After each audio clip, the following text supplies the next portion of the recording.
This event here is to talk about his latest book, The Great Realignment, Why the New Right is Here to Stay, which is on sale at the back of the room. I can highly recommend buying a copy. It is really excellent. After Steve has presented, we'll turn to David to do a bit of response, and then we'll continue the discussion between the panellists for half an hour, 40 minutes. Then we'll floor to questions from the audience and any that we get online too, and we'll aim to wrap up at about 7:30 before closing the doors at sort of 8:30, so you can get one more glass of wine in after the discussion. Now, that is enough of the boring stuff. I'm glad to be joined by Dr. Steve Davies, who is our Senior Education Fellow here at the IEA and has written plenty of books on all sorts of topics, not least on the realignment, and of course by our Director General, Lord Frost. Steve, I'm going to throw to you now to give us a rundown of why we're all here. Okay. Well, thanks very much for that, Callum, and delighted to be here and to see a lively audience here. I hope you're all going to go and buy my book at the end of this, which is available over there in the corner. What I want to talk about really is the theme of my book, and I should explain that my book is written deliberately in a detached and dispassionate manner. I have strong views about the things I analyse and describe, but I'm not writing from the perspective. I'm trying to write it as though I'm a historian from 200 years in the future who is writing an account of how things are working out right now. And so I've adopted the kind of historian's perspective as being as dispassionate and detached as humanly possible. And my essential argument is that we are living in a new political world, that the old political world that we knew, that I grew up in, that pretty much anyone born or alive since the 1920s has known, is no more. Now, for all of that period since the 1920s, the big dividing issue in politics was whether or not you supported, or to what degree you supported, government intervention and control of economic life. If you're on this side of the room, if you will, the right-hand side, you were in favour of free markets, basically. You thought that the economy should be left as much as possible to free exchange and interchange between people, subject to the law, but basically letting market forces determine what was produced and how. On this side, you had people who thought that collective political choice, the role of the state, should be much larger and that it should direct a lot of economic activity. At the ultimate extreme, that the state should control the means of production and plan the economy. So that was the division that emerged in the aftermath of the Bolshevik Revolution, I would say, although it had begun to appear before then, and it dominated politics for virtually the whole of my adult life. That world is gone. We are now in a world where there is a different issue that divides politics. That issue of state control of the economy, yes or no, the choice between capitalism and socialism, if you will, was the aligning issue in politics for most of the 20th century and a bit of this century. It was the issue that determined whether you were on the right, free markets, or the left, state control. People could identify who their allies were and who their opponents were on the basis of the view they took of that aligning issue. Now, there were big divisions within the two sides. From the 1960s onwards, for example, on the free market side in particular, there was a big division between pure consistent liberals, who were social liberals, as well as free market liberals, and on the other hand, free market conservatives who were in favour of free markets, but also thought that the state should enforce moral rules and norms. There was a similar division on the left, but it never became quite as acute from the 60s onwards for various reasons, but it existed on both sides. So that has now been replaced. We now have a new aligning issue, is my argument in the book. The new aligning issue is essentially the division between cosmopolitanism on the one side and nationalism on the other. It's an argument about what the nature of political order should be. Should the fundamental unit of politics, the fundamental political institution, be a territorial state which derives its identity and legitimacy from a thick notion of national identity? Not necessarily ethnic identity, I'll say a bit more about that in a moment, but still nonetheless a thick idea of what constitutes national identity. Or should you live in a world of cosmopolitanism where people move around the world quite freely? You may have a job in London, then decide you fancy a job in Dubai and feel that there's no big significance in moving there. You're just moving there to wherever you will earn the highest rewards and returns, maybe pay the least taxes, and where there's a kind of constant interflow and interchange of not only people, but also, crucially, capital and ideas and cultures, And in addition, you have a form of governance in which national states are subordinated to various kinds of international rules and conventions. That, by the way, has been the predominant orthodoxy for the last 10 to 15 years. The old argument essentially became exhausted. It ran out of steam after the fall of the Berlin Wall. And the choice between more or less intervention ceased to be, as it had been during the Cold War, an existential choice between two different kinds of society. It became instead a choice of like whether you preferred, really hot curry or really mild curry, if you want to put it that way. A choice between different combinations of what was broadly the same thing, a free market economy, but with significant redistribution and intervention. And so what happened out of that convergence was a convergence on a consensus around not only a broadly free market economy, but with an extensive welfare state, but also a consensus around a global economy, global governance, global free trade, global capital flows, and increasingly global flows of people, which I think are, and this is one of my main arguments in the book, an inevitable and unavoidable consequence of having a globalized investment market. Now, what has happened is that this has provoked, this consensus, if you like, has provoked a very strong response in one country after another. And that response takes the form of what is misleadingly, in my view, called populism, which is a pushback against the system of global governance, a rejection of the status quo, and support for disruptive political entrepreneurs. Now, one of the reasons why it's taken that form is because our political establishment has refused to take the complaints and concerns of a large part of the electorate seriously. The analogy I draw in the book is with the way in which the established political class treated the demands of the then ascending working class to a greater say in political affairs and economics at the end of the 19th and the start of the 20th century.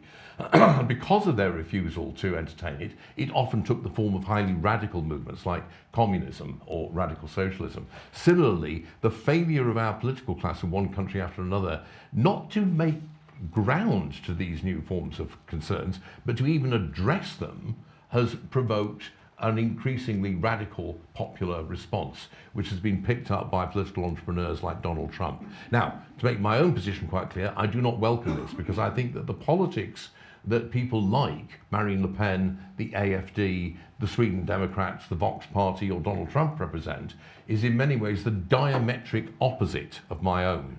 It's a politics of what you might call interventionist or even socialist economics with nationalist characteristics, or nationalism with socialist characteristics, which, for as far as I'm concerned, is the worst possible combination of views. And also what is very notable is that this new politics, as we can see, for example, with Viktor Orban in Hungary, who's become one of its standard bearers, is an explicitly, self-consciously anti-liberal politics. It defines itself in opposition to liberalism above everything else. You see this in the United States with the kind of intellectual outriders of the Trump presidency, people like Pat Deneen, Adrian Vermeule and others, who define themselves as being, quote, post-liberals, unquote, which actually means anti-liberals. Not that I object to that. I'm not saying they don't have a right to say this. I want to engage with these people and argue with them and show them why they're wrong. That's my view. But the point is that this is a kind of politics which is completely against what I believe. But it's arisen because of the failure of the status quo. There was recently a survey done which has got a bit of attention on Twitter. Danny Finkelstein tweeted about it and said that this was a 100% accurate account of British public opinion. And basically what it showed was that British voters are mad as hell. They hate the status quo. They want more money spent on the NHS. They want the utilities nationalised, hopefully without compensation. And they want a major reversal of immigration policy, maybe even throwing out all the people who came in during the Boris wave. And they also are increasingly, although they want more money spent on the NHS, they are increasingly concerned about whether or not that money will be well spent. But the point is, they're really pissed off. People say, why is Keir Starmer so unpopular? Why is he so hated?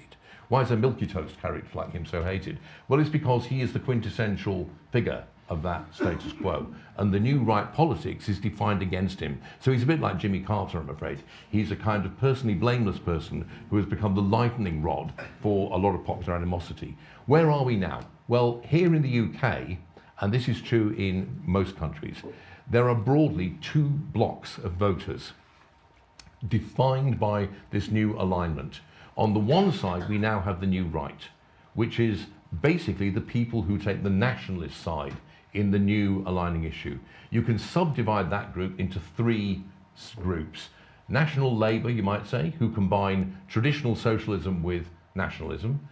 National Conservatives, who combine free markets with the nationalism, and then a kind of ultra-ethno-nationalist faction, which is growing in support, unfortunately. On the cosmopolitan side, again, you have three groups. You've got what you might call progressives, radicals, and liberals. The liberals are free market, the progressives are kind of technocratic market interventionists, and the radicals are the Greens, strongly anti-capitalist, but also strongly globalist. Now, what is striking, and I'll wrap up with this, is that right now there is almost no movement of voters between those two blocks, which are roughly equal in size. British politics is highly polarised between these two groups, and almost no voters move between one of those two groups and the others. A very small number do. What you do get is lots of churn and competition movement within the two blocks. Now notice, there are free marketeers on both sides. There are social conservatives on both sides. There are social liberals on both sides. Those divides have been ripped apart by the new alignment. And that means that the old electoral coalitions and the old intellectual coalitions that we've all grown up with and been familiar with have also been ripped apart by this new divide. And this is what happens in realignments. Old allies become foes, old enemies become allies. And we can see this happening very clearly. For myself, I think that on the new alignment, I'm on the free market left, if you will. By some criteria, I'm on the radical left, actually, given the attitudes I take. And this without my own views changing at all.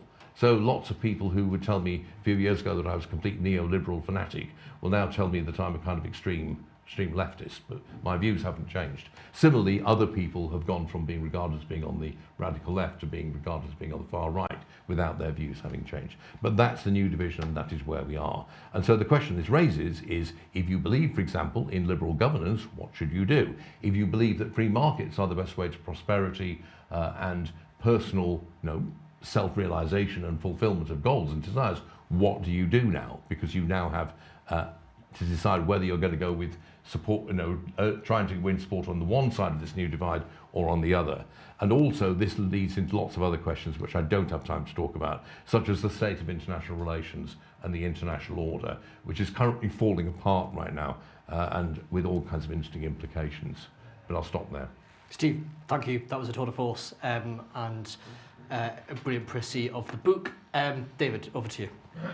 Gosh, well, thank you. A lot to discuss there, and you've kind of boiled your thoughts down very effectively, Steve. And I'll try and pick up just kind of two or three of them, perhaps, in responding.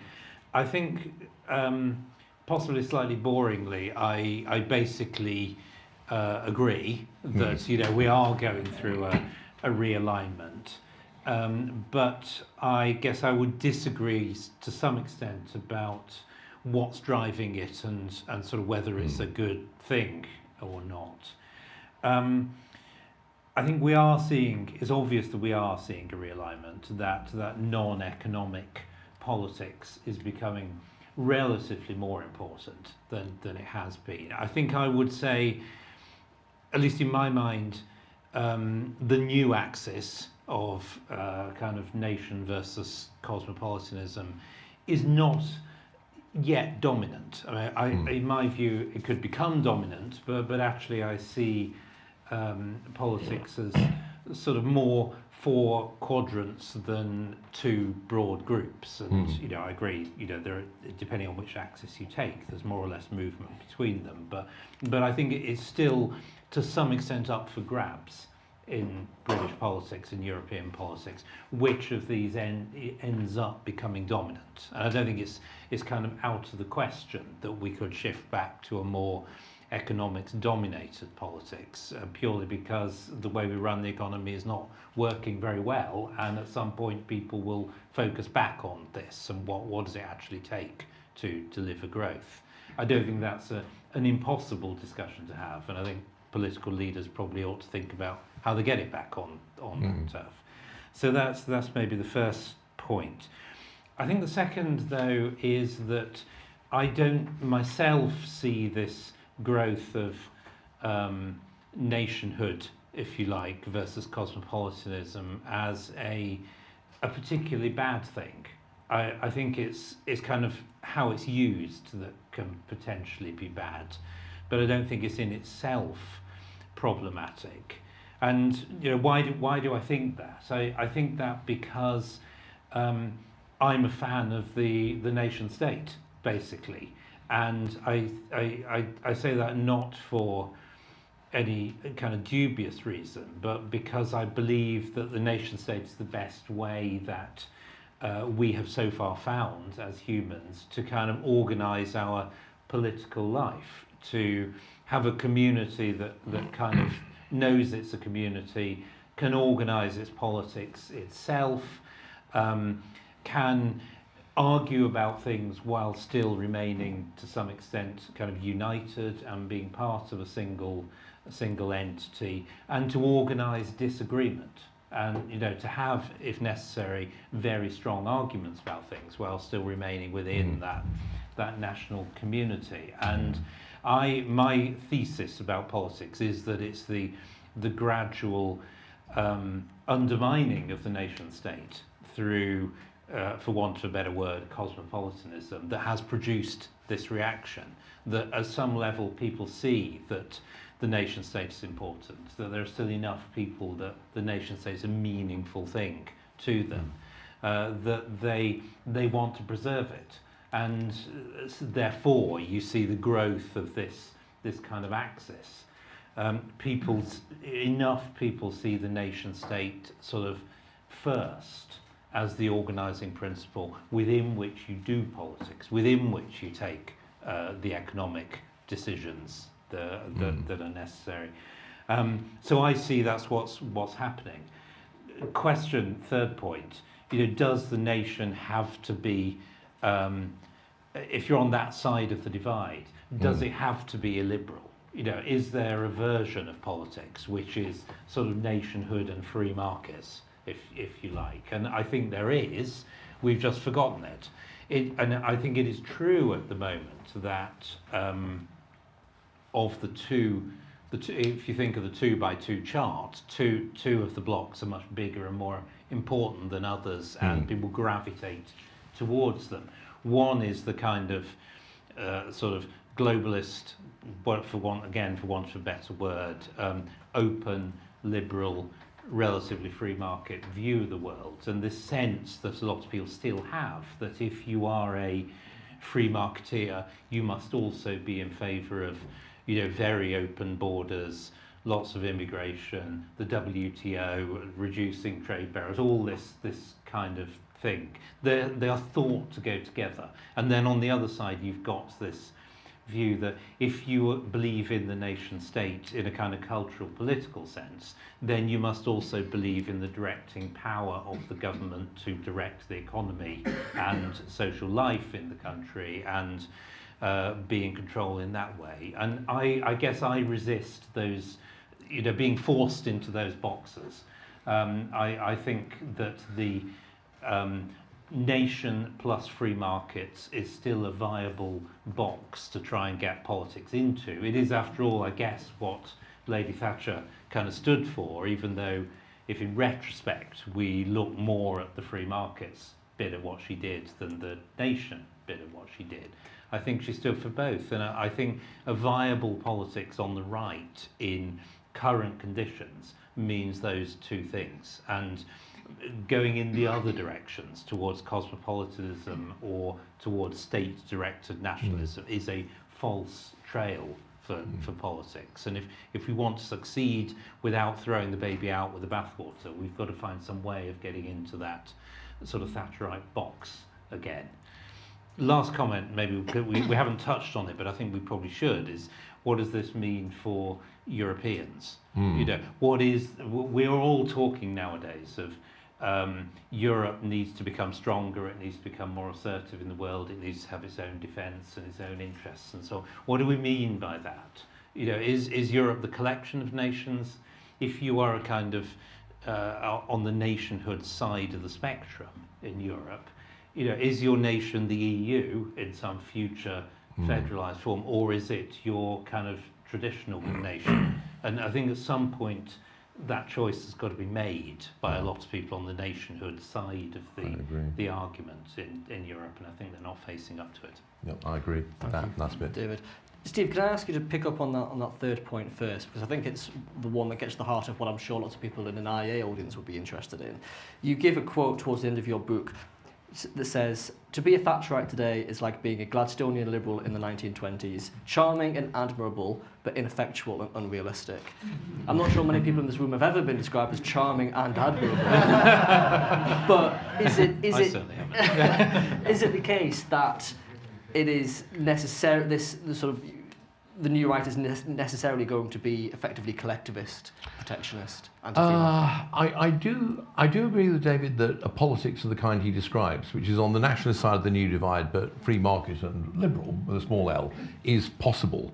But I don't think that that's where the bulk of the politics that kind is going to end up, for both electoral reasons, but also in Europe, I think, for other reasons. And this relates to the point that David came up with, the third point.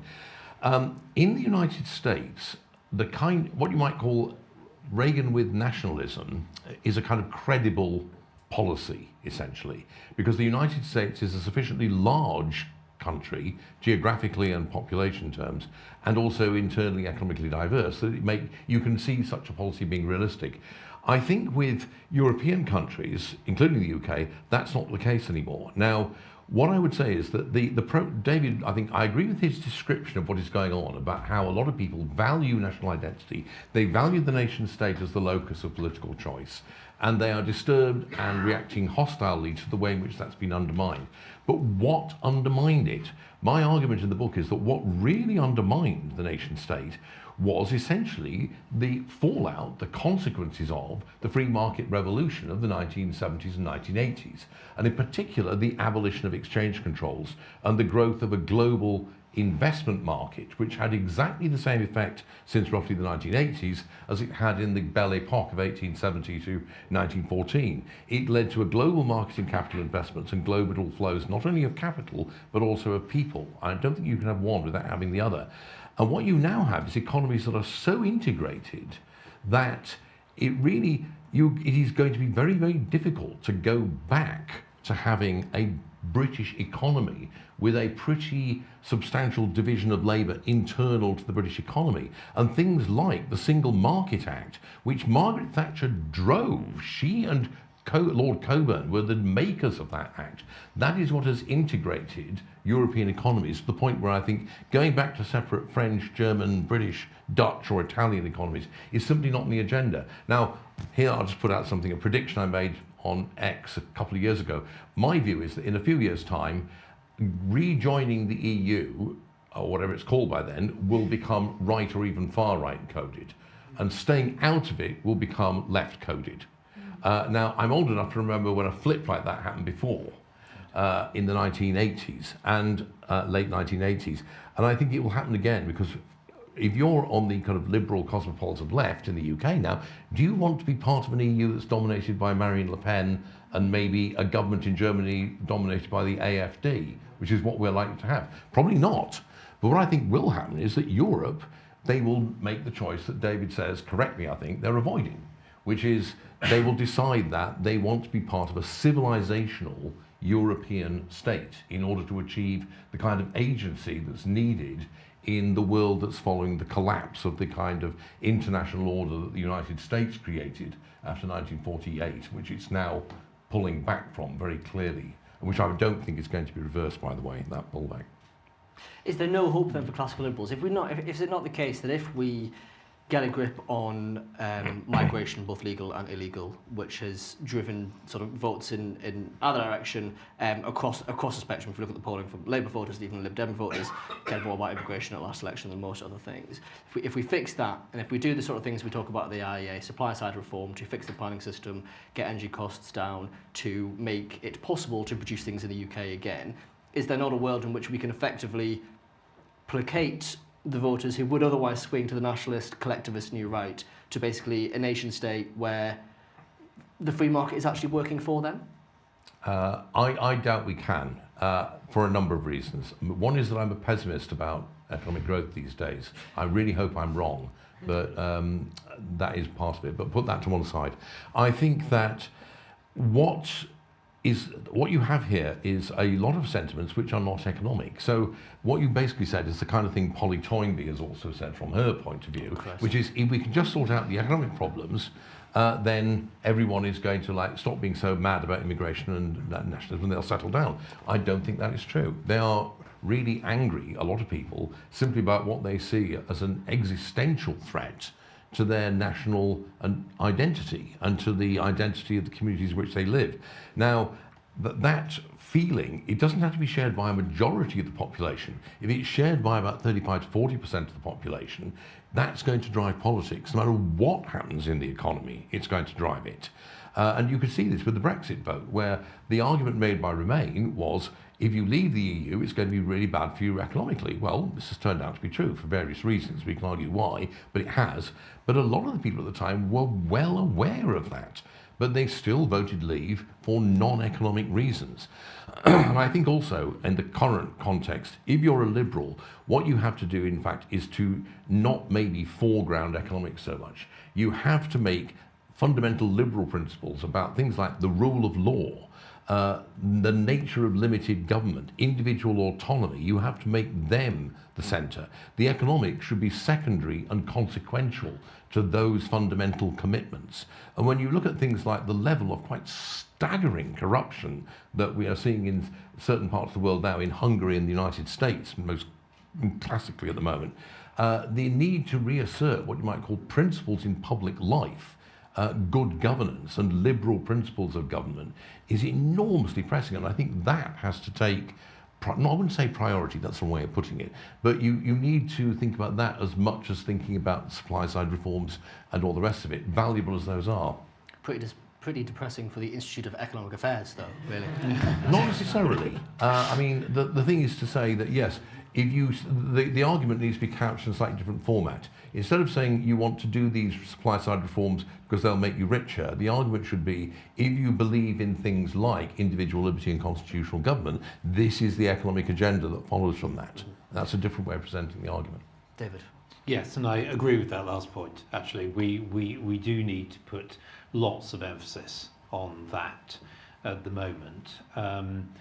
Freedom of speech is obviously the other issue where governments of all colours actually are clamping down as a result of their belief in disinformation and misinformation and all these sort of fake concepts that are out there. I think there is the possibility of a politics of sort of individual liberty, just because the state has encroached so much that it's really kind of winding up people who didn't normally worry about these sorts of things. So I do think that's important.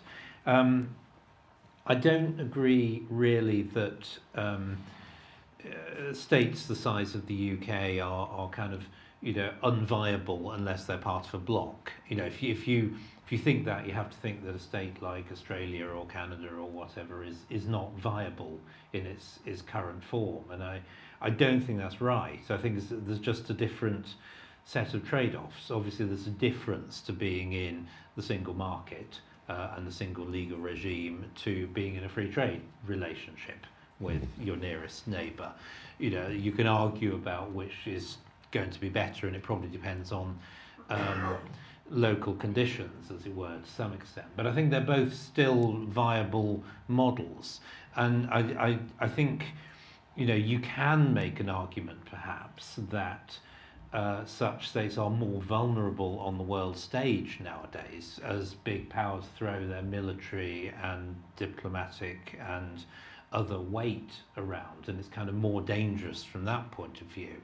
I don't think it's really true in the kind of pure economic way of looking at this.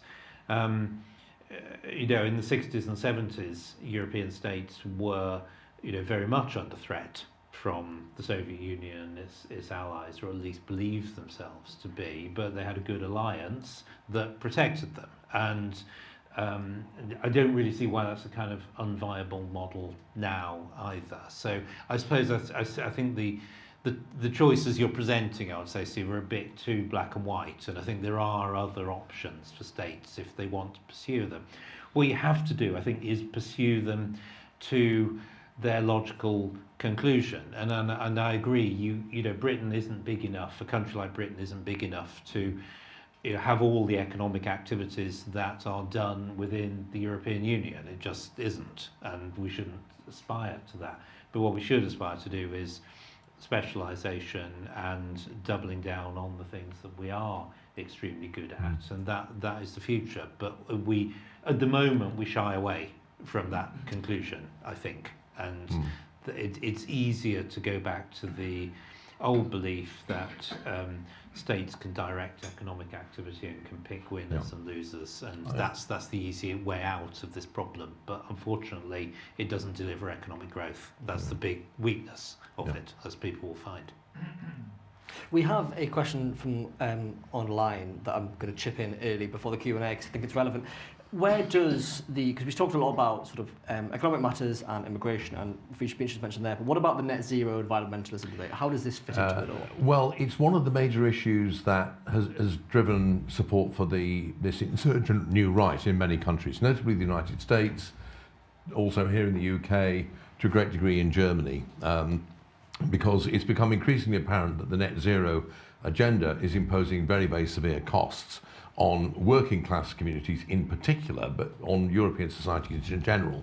I mean, Germany is the extreme case where it's because of the insane decision to shut down their entire nuclear power plant system, they've now found themselves completely at the mercy of world markets when they suddenly lost their supply of cheap Russian gas. And they're in a really, really bad place as a result. But it's happening here as well. Now, I think actually, this probably reveals my cynicism, but I think actually that is going to fade away as an issue. At the moment, it's one of the big issues for the populist right. But I think it will fade because there's a kind of stirring going on in the undergrowth of the super rich, where a lot of people like Bill Gates, for example, who've previously been big promoters of net zero, have suddenly said, well, it's no longer an existential issue. I was a bit wrong about that. It's bad having global warming, but it's not that bad. And I think the reason for this is quite simple. They've realized that they can't have AI and AI data centers and net zero. And they really, really, really want AI data centers. And so they've decided that in that case, the net zero policy has got to go. And so a large part of our elites, if you will, have basically decided that. So my very cynical view is that I'm afraid a lot of, sincere and intellectually honest green advocates are going to find themselves left high and dry. My own view, by the way, just to put it out there on the record, is I think global warming is real. I think it is a problem, but it's not an existential problem unless we have an abrupt climate flip. But net zero is actually the worst way of dealing with it because it's a case of putting the cart before the horse, basically. Yes. I think the policy that we should be following is the one the Chinese have followed, which is much more rational, in my view. But and I think that's the policy that we are actually going to end up with. And so I think in a few years, that'll go.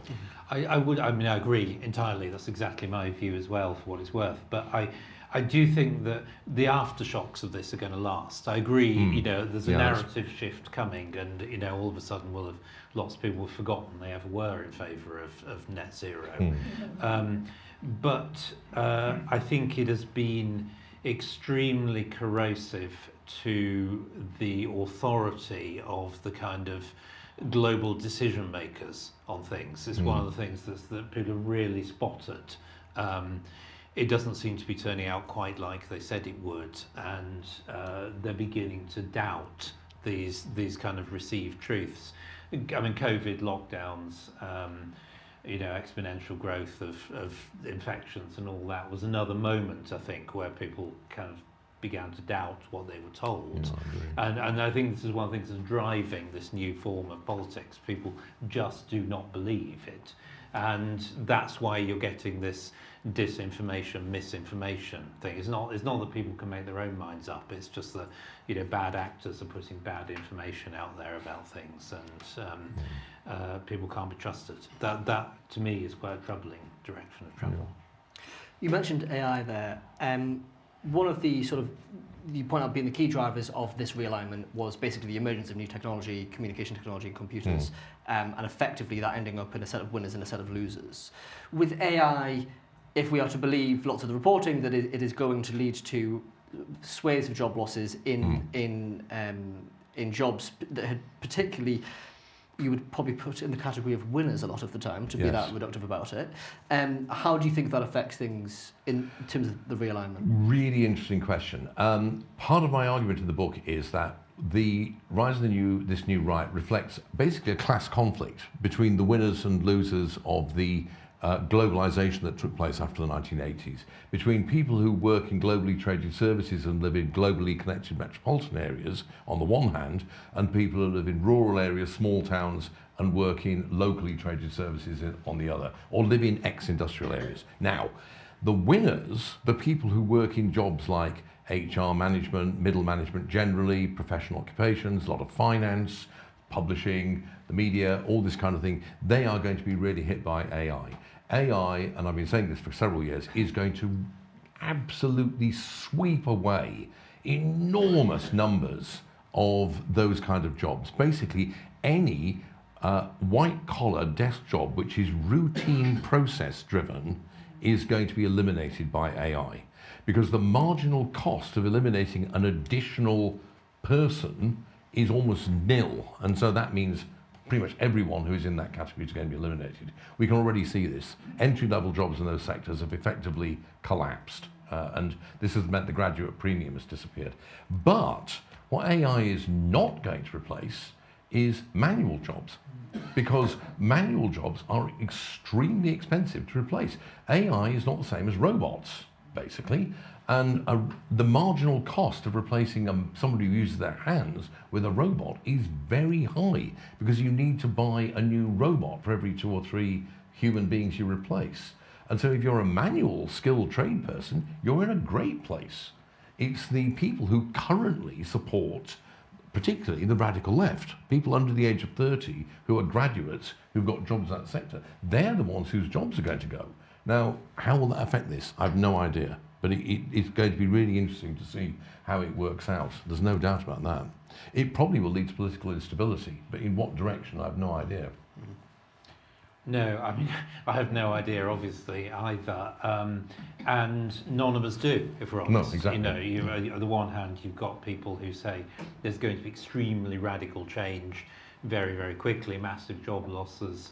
Marginal cost of a lot of production is zero, comes to zero, and we have economic growth of 20% a year. That's one kind of worldview, and the other is that this is all just overblown and it's never going to work as well as everybody says, and it won't make anything like the difference people say. And the truth is, nobody actually knows, and we will just have to wait and see how this plays out. And the societies that will do well out of whatever the trend is are those that allow the maximum amount of freedom and experimentation and ability to adjust.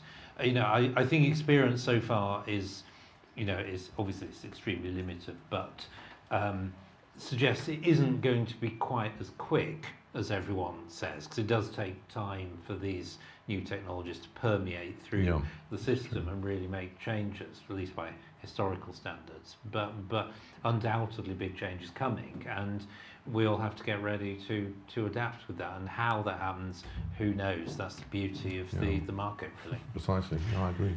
Just before we go to audience questions, I want to ask you both to put your prediction hats on, looking at UK politics in the, let's say, this government makes it to 2029 for a general election.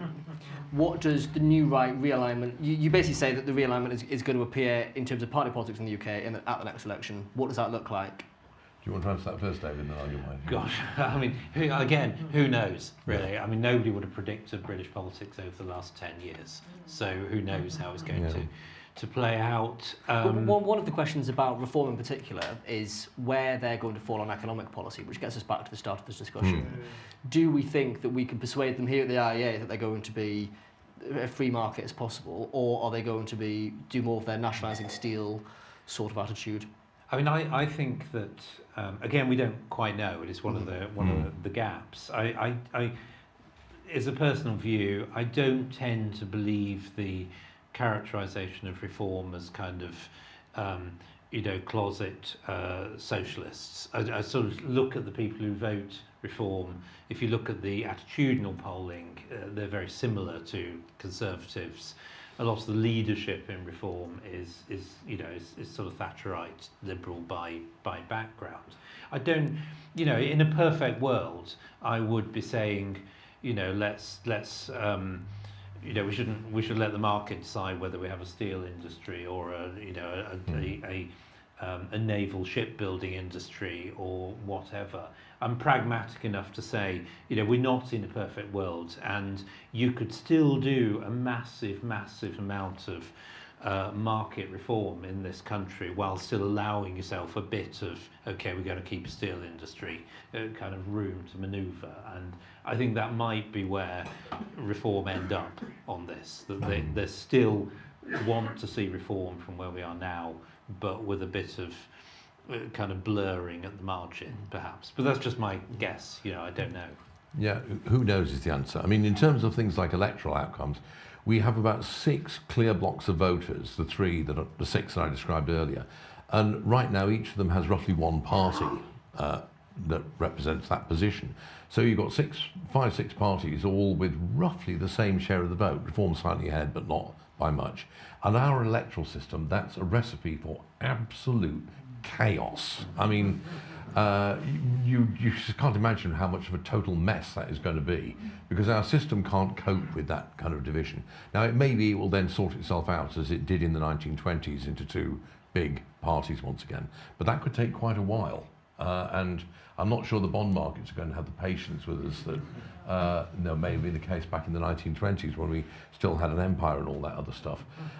As to whether reform will do this, personally, I'm not as optimistic as David. I think the Conservative Party may well end up being where he describes himself, on the nationalist side of the new divide, but clearly free market. But I think reform, despite the fact that Nigel Farage and Richard Tyson and some of the other leaders are very much, as he describes them, basically Powellite or Thatcherite liberals, they're going to be driven by electoral concerns towards a much more interventionist position, is my view, but in a rather incoherent way, I suspect. So I think my general response is it's a mess, basically, and it's going to be a mess for some time. Can I just add to that? I do think this point that if you look at attitudinal polls of voters, what do they believe about the world? They definitely fall into Conservatives and Reform, by and large, have similar attitudes, and then everybody else has extremely different attitudes. And I guess the strategic question for Reform is, if they want to get from 30% to 40%, do they get that extra vote by going for sort of ex-Labour voters with the attitude that come with that, or do they seek to get them from the Conservatives with a different set of attitude? That's the strategic decision. That is definitely true. I would say, by the way, that arguing against working from home in order to appeal to basically people of my age and retired people is not the way to do that. Thank you very much. So we are ready for some questions from the room. So please chuck your hand in the air and we'll try and get around as many people as we possibly can. Mark, your hand went up like an absolute rocket, so you can go first. Do we have a microphone at the back, guys, too, so that everyone in the room can hear? Do you want to bring it down the front? We've got at the front. Mark, just wave your hand to us. Right. Thank you. One of the many things that sort of drives me mad as an ageing gammon is the way in which social liberalism is conflated with cosmopolitanism and post-nationalism. So the vast majority of people who are on the mainstream and ultra-left, who are anti-nationalists, are also cultural authoritarians. They want ever more state intervention, official definitions of Islamophobia, you name it. And actually a lot of the people who are defined as reactionary nationalists, the sort of Tommy Robinson type people, are actually the people who are fighting in reality for freedom of speech and are trying to keep the state out or to limit state intervention into the culture. And I think this conflation, this kind of lazy conflation, has given the new left a veneer of legitimacy they don't deserve, because they're often referred to as being social liberals and progressives, when I don't think they're either. No, well, I mean, I think the point, as I said, there are social liberals on both sides, basically. There are social liberals on the cosmopolitan side, but they're not the woke left, okay, who are, as you say, authoritarian. There are social liberals on the nationalist side who, basically think that's the best way to do it. How prominent that second group are, I think, it depends on the country you're in. So here in the UK or in the Netherlands, the so-called populist parties say that the national identity they want to protect includes social liberalism. Okay? On the other hand, in France, for example, or in Germany, the nationalist right is very much anti-social liberal, and explicitly and self-consciously so. It's complicated in France because Marine Le Pen doesn't really care about social conservatism, but people like her niece, Marion Maréchal, that's a crucial part of her political identity. So I think there is a great deal of national variation in that regard, but the point is they're on both sides. You can find social liberals on either side of this new divide. David, anything to add to No, that no, before- I basically agree. The next, we'll do one to yourself, and then the gentleman behind you as well, straight after. If you look at sort of like the late 2010s, you've got a period where most sort of celebrity and perhaps maybe broadly elite support in certainly in the Anglosphere sort of lean left.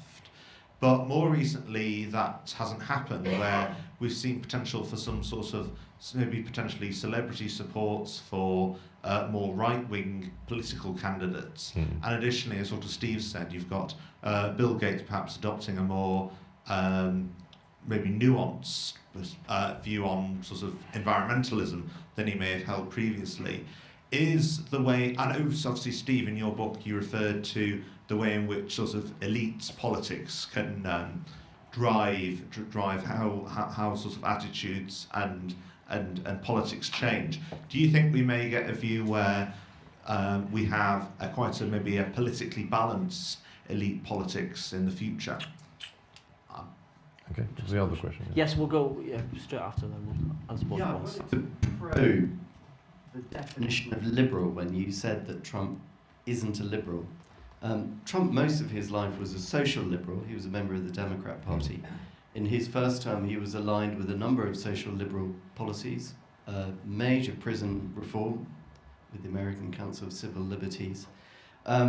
His economic policy, a lot of it is aimed at breaking up monopolies. He's had incredible success with the pharma industry in America.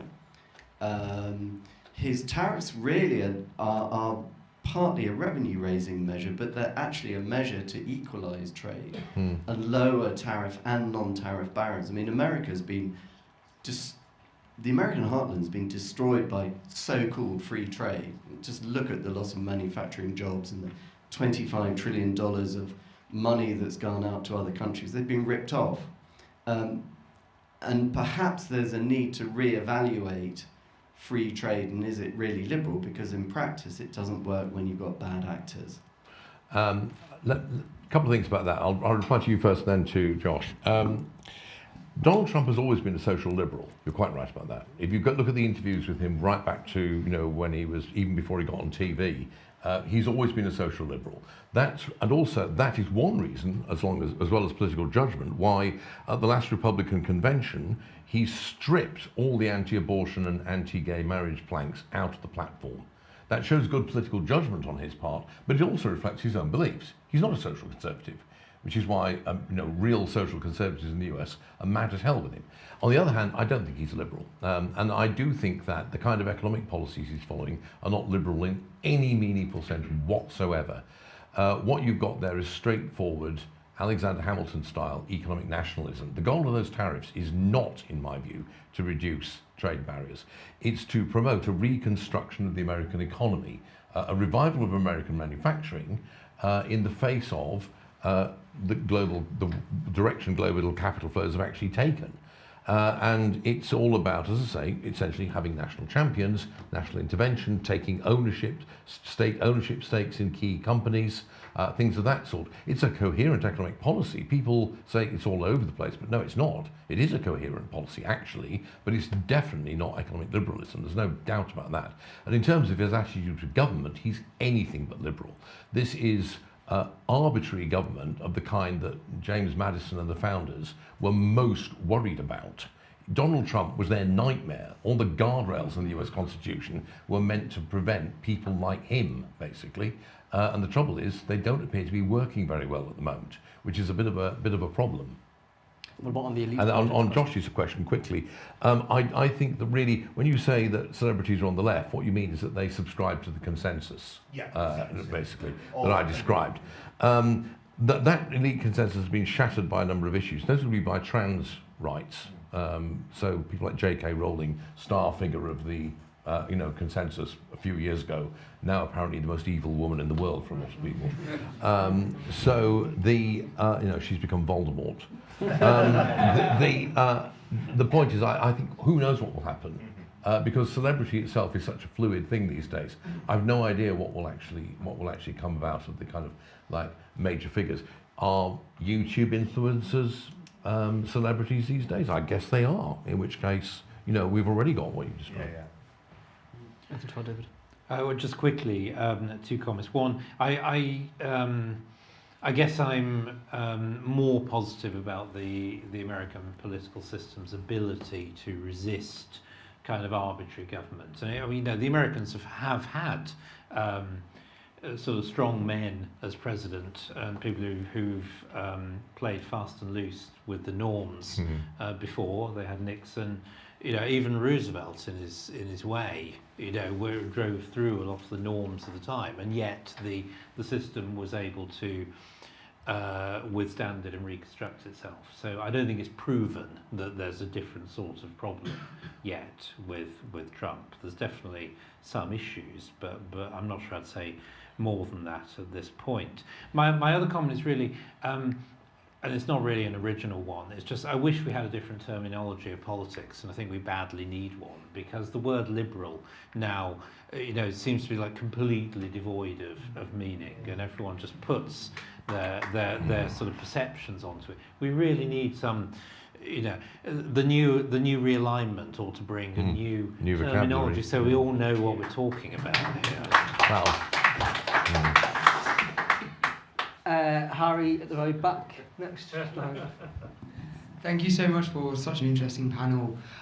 My question is related to where we could see pockets of resistance against the Great Realignment. So I would point to the example of Argentina, where Milei has governed and was elected on an incredibly strong libertarian, classical liberal free market mandate. Is it possible that as the majority of the world realigns, we'll see more of these pockets of resistance? And is it possible that Britain could be one of them? Right, very quickly. I don't think Britain is going to be one of them, but I do say in the book briefly, it's like a one-sentence thing, that Latin America has seen what is called a populist upsurge, but it's rather different from what you see elsewhere in the world. Because in places like Chile, for example, with Cast and with Milei in Argentina, what you're seeing is something like what David mentions. It's a kind of combination of conservatism and a lot of social conservatism with strong free market ideas. There are bits of Latin America which are a bit more like what's going on in Europe. Peru, for example, Keiko Fujimori's party is very much on the kind of statist, national collectivist patrol. But I think Latin America seems to be going on its own slightly separate trajectory to the rest of the world in this regard. But I don't think Britain's going to go down that route. Thank you. More questions. There were a few hands. Yep. Gentleman right at the back as well. Thank you.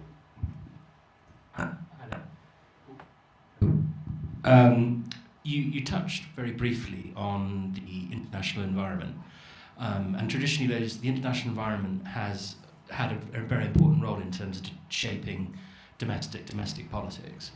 I wanted to know, like, how you think that because it's going to the hardening global environment is going to challenge an awful lot of assumptions right across the spectrum. You know, David earlier was talking about a more pragmatic approach to things like industry. I think that's probably quite fair. But it's also going to challenge assumptions as well on the left as well. So I just wanted to know, like, how you think how that will change, because you talked about things like cosmopolitanism, but when you look at the architects of the post-1997 order, lots of assumptions for cosmopolitanism were based around a very benign global environment, and that they thought we were moving towards a post-material, post-traditional, post-national world. We're seeing a reassertion of all three of those things. Do you want to speak that? You're the one with the background of this. I mean, I think we're just seeing a reassertion of the old world. I agree. The last 20 years have been the aberration, I guess. I personally think that the national security argument is the only strong argument against, in favour of sort of tariffs and industrial policy. The problem is that it always spreads into areas that have nothing to do with national security. And if you could define a limited number of areas where in the current global environment you just had to say we need a steel industry, we have to have, say, the capacity to produce drones, we just have to. And I mean, that seems like that's a fair judgment. One could argue about that, and different people draw the line in different places, but I do honestly think that in the current world environment we do have to be a bit more pragmatic about this. The crucial thing is not letting it spread elsewhere, otherwise you don't get economic growth, and therefore you can't pay for the things that you do need to maintain. I agree completely with that. I mean, I think that, Adam Smith, for example, allowed the national security exception. That's why he was reluctantly in favour of the Navigation Acts, on the grounds that they were necessary for maintaining the Royal Navy. And I think we are in a much more dangerous world. I don't think it's just the last 20 years, by the way. I think really the period since 1948, we've been living in a world where the United States has been the predominant power. It had a rival power for quite a while, but the Soviet Union was never in a position to really threaten the global system that the US gradually built up after 1948. And of course, since 1990, it's been like the sole power, a global hegemon, if you will. That's clearly ended, clearly. And the national security strategy document that the United States produced shows that I think they've accepted this. They've given up on the neocon agenda, which in many ways I'm glad to hear. But what it does mean is we're moving into a multipolar world. And that becomes, it could be a more stable world, but getting there could be quite dodgy and risky. And I think we are going to see a kind of pullback from full high-level global integration. I think that's almost inevitable for the kind of reasons David talks about. But I don't think supply chains are going to shorten completely right back to small nation states, medium-sized nation states. I think we are going to see a kind of multipolar world with 5, 6 or so large blocks, if you will, and lots of small you're actually probably better off being a really small country in that world. You can be much more nimble and flit around and occupy niche roles between the competing elephants, if you will. But yes, you're quite right. The global environment has a big effect in terms of constraining what the possibilities are for domestic politics in any country. That's always been true. And I think we're going to be reminded of that pretty soon. I'm afraid we are out of time now, but thank you all for joining us in the room. Thank you too for joining us online. And if you will join me in thanking our panellists this evening.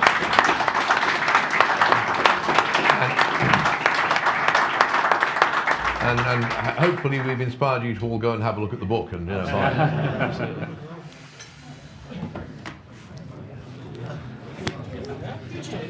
Very good, very interesting.